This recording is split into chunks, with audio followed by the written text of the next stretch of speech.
Capítulo 2. Principios de unidad de las civilizaciones orientales. Es muy difícil encontrar actualmente un principio de unidad en la civilización occidental. Hasta se podría decir que su unidad, que descansa siempre naturalmente sobre un conjunto de tendencias que constituyen cierta conformidad mental, no es ya verdaderamente más que una simple unidad de hecho que carece de principio que también le falta a esta misma civilización, desde que rompió en la época del Renacimiento y la Reforma el lazo tradicional de orden religioso, que era precisamente para ella el principio esencial y que la hizo en la Edad Media lo que se llamó la cristianidad. La intelectualidad occidental no podía tener a su disposición, en los límites en que se ejerce su actividad específicamente restringida, ningún elemento tradicional de otro orden que fuese susceptible de sustituirse a aquel. Creemos que tal elemento no podía, fuera de las excepciones incapaces de generalizarse en este medio, concebirse más que de modo religioso. En cuanto a la unidad de la raza europea como raza, es, según dijimos, demasiado vaga y demasiado débil para poder servir de base a la unidad de una civilización. Se corría el peligro, pues, desde entonces, de que hubiera civilizaciones europeas múltiples, sin ningún lazo efectivo y consciente, y en efecto, a partir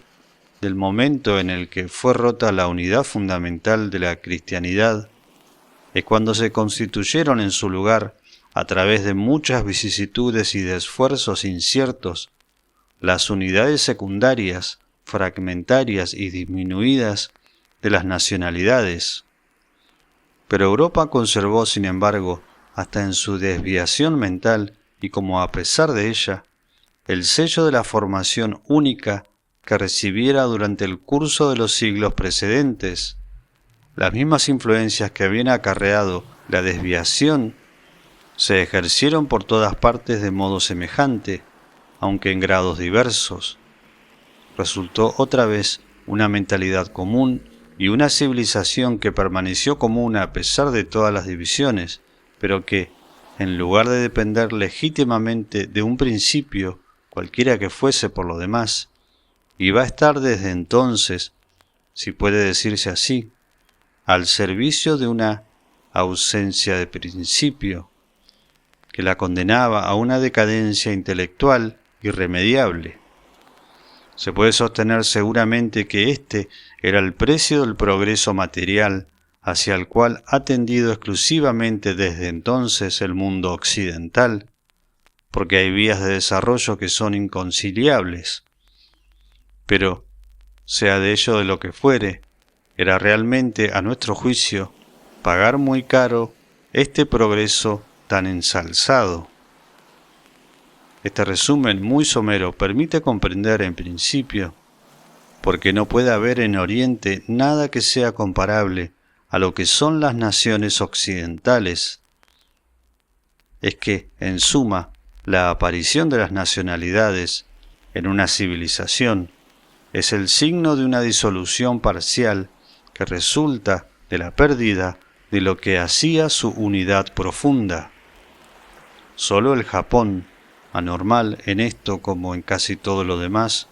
pudo tener algunas razones para constituirse en nación, no estando unido a ninguna civilización más general y no teniendo sino una extensión comparable a la de la mayoría de los estados europeos. Era por otra parte el único que podía hacerlo impunemente. En el mismo Occidente, lo repetimos, la concepción de la nacionalidad es cosa esencialmente moderna. No podría encontrarse nada análogo en todo lo que había existido antes, ni las ciudades griegas ni el Imperio Romano, surgido por lo demás de las extensiones sucesivas de la ciudad original o sus prolongaciones medievales más o menos directas, ni las confederaciones o las ligas de los pueblos, a la manera celta, ni siquiera los estados organizados jerárquicamente según el tipo feudal. Por otra parte, lo que hemos dicho de la unidad antigua de la cristiandad, unida de naturaleza esencialmente tradicional y concebida según un modo especial que es el modo religioso, puede aplicarse aproximadamente a la concepción de la unidad del mundo musulmán. La civilización islámica es, en efecto, entre las civilizaciones orientales, la que está más cerca de Occidente, y hasta se podría decir que, por sus caracteres, así como por su situación geográfica, es, desde diversos puntos de vista, intermediaria entre el Oriente y el Occidente. Así pues, su tradición nos parece que puede ser considerada bajo dos modos profundamente distintos, de los cuales uno es puramente oriental, pero el otro, que es el modo propiamente religioso, es común a la civilización occidental. Por lo demás, judaísmo, cristianismo e islamismo se presentan como los tres elementos de un mismo conjunto, fuera del cual, digámoslo desde ahora, es muy a menudo difícil aplicar propiamente el término de religión, por poco que se desee conservarle un sentido preciso y netamente definido. Pero en el aislamiento, este aspecto estrictamente religioso no es en realidad más que el aspecto más exterior. Estos son puntos sobre los cuales insistiremos después. Si se considera nada más por el momento que el aspecto exterior es sobre una tradición que se puede calificar de religiosa, sobre la que descansa toda la organización del mundo musulmán. No es, como en la Europa actual, la religión la que funciona como elemento del orden social. Es al contrario, todo el orden social, el que se integra en la religión, del cual es inseparable la legislación, encontrando en ella su principio y su razón de ser. Esto es lo que nunca han comprendido bien, desgraciadamente para ellos, los europeos que han tenido que tratar con los pueblos musulmanes, y este desconocimiento ha arrastrado a errores políticos de los más groseros e inextricables. Pero no queremos detenernos sobre estas consideraciones y solo las indicamos de paso. Agregaremos nada más a este propósito dos observaciones que tienen su interés. La primera es que la concepción del califato, única base posible de todo pan-islamismo verdaderamente serio, no es asimilable en ningún grado a la de una forma cualquiera de gobierno nacional, y que tiene por otra parte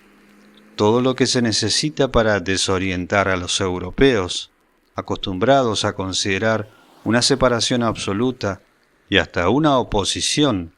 entre el poder espiritual y el poder temporal. La segunda es que para pretender instaurar en el Islam nacionalismos diversos, es necesaria toda la ignorante suficiencia de algunos jóvenes musulmanes que se califican así ellos mismos para ostentar su modernismo,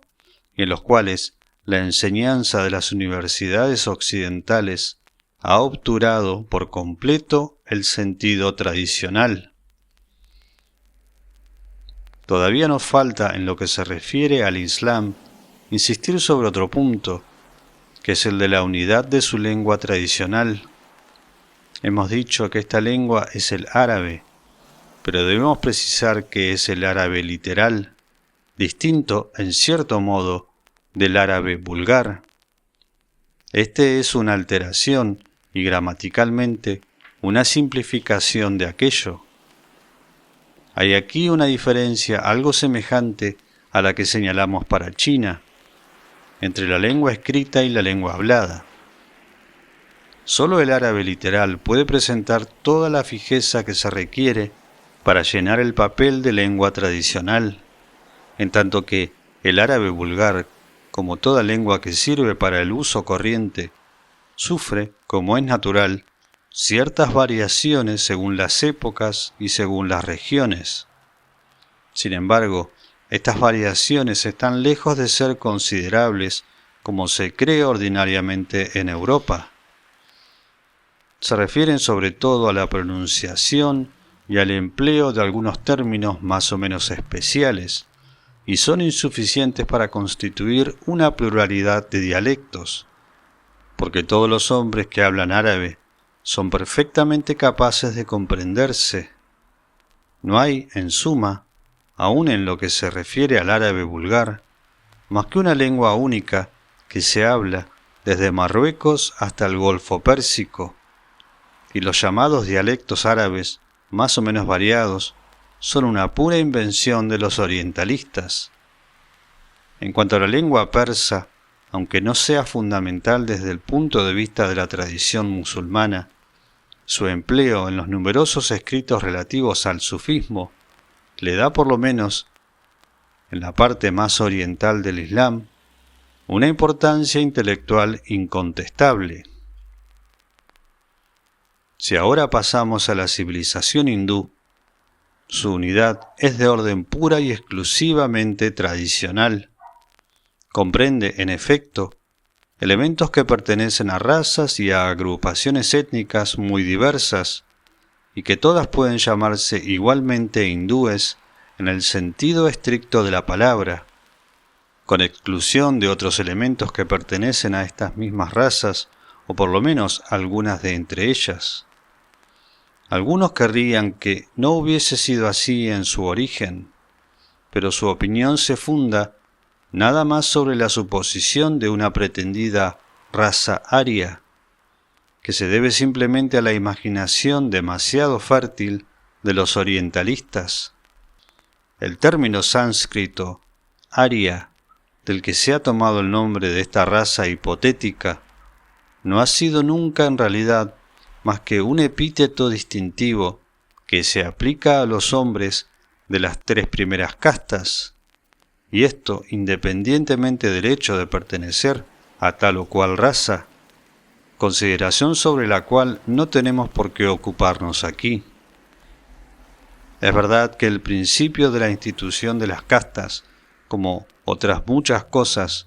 ha sido de tal manera incomprendido en Occidente, que no es nada extraño que cuanto a él se refiere de cerca o de lejos, haya dado lugar a toda clase de confusiones, pero insistiremos en otra parte sobre esta cuestión. Lo que hay que retener por el momento es que la unidad hindú descansa enteramente sobre el reconocimiento de cierta tradición, que aquí también envuelve a todo el orden social, pero por lo demás a título de simple aplicación a contingencias. Esta última reserva es necesaria por el hecho de que la tradición de que se trata no es ya del todo religiosa, como el Islam, sino que es de orden más puramente intelectual y esencialmente metafísico. Esta especie de doble polarización exterior e interior, a la cual hicimos alusión a propósito de la tradición musulmana, no existe en la India, donde no se puede, por consecuencia, hacer con el Occidente los acercamientos que permite por lo menos el lado exterior del Islam. No hay aquí nada absolutamente que sea análogo a lo que son las religiones occidentales, y no puede haber, para sostener lo contrario, más que observaciones superficiales que prueban así su perfecta ignorancia de los modos de pensamiento oriental. Como vamos a tratar de manera muy especial la civilización de la India,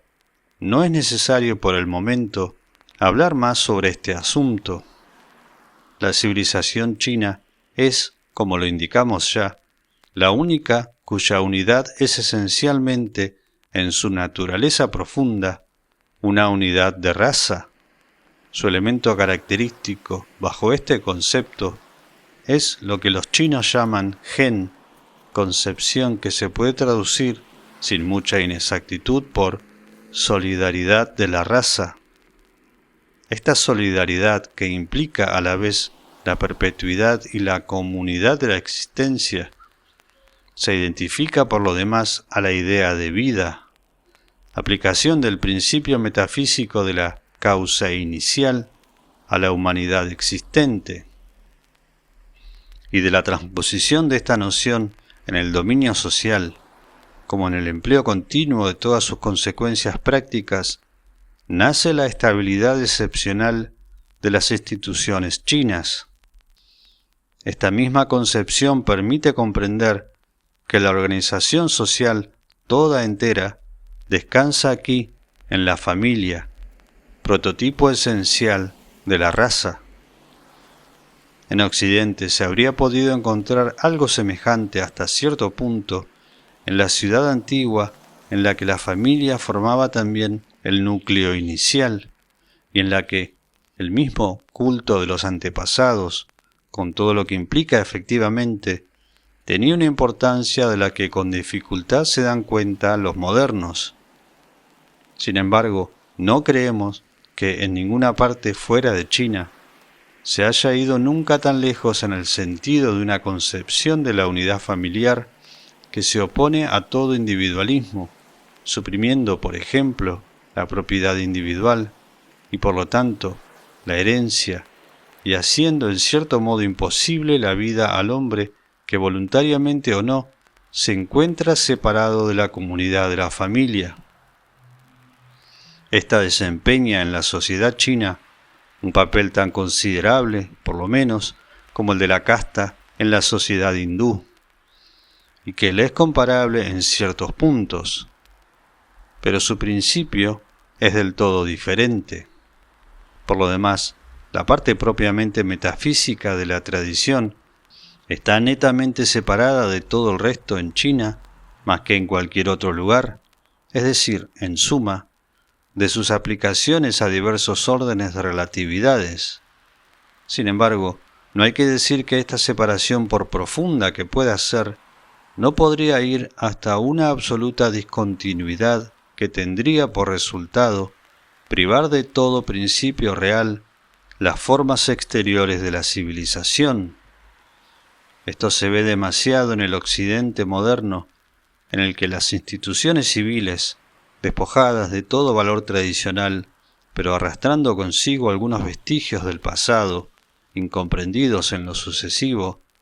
hacen a veces el efecto de una verdadera parodia ritual sin la menor razón de ser, y cuya observancia no es propiamente más que una superstición, en toda la fuerza que da a esta palabra su acepción etimológica rigurosa. Hemos dicho bastante para mostrar que la unidad de cada una de las grandes civilizaciones orientales es de un orden distinto al de la civilización occidental actual, que se apoya en principios mucho más profundos e independientes de las contingencias históricas, y por lo tanto eminentemente aptos para asegurar su duración y su continuidad. Las consideraciones precedentes se completarán por sí mismas en lo que va a seguir,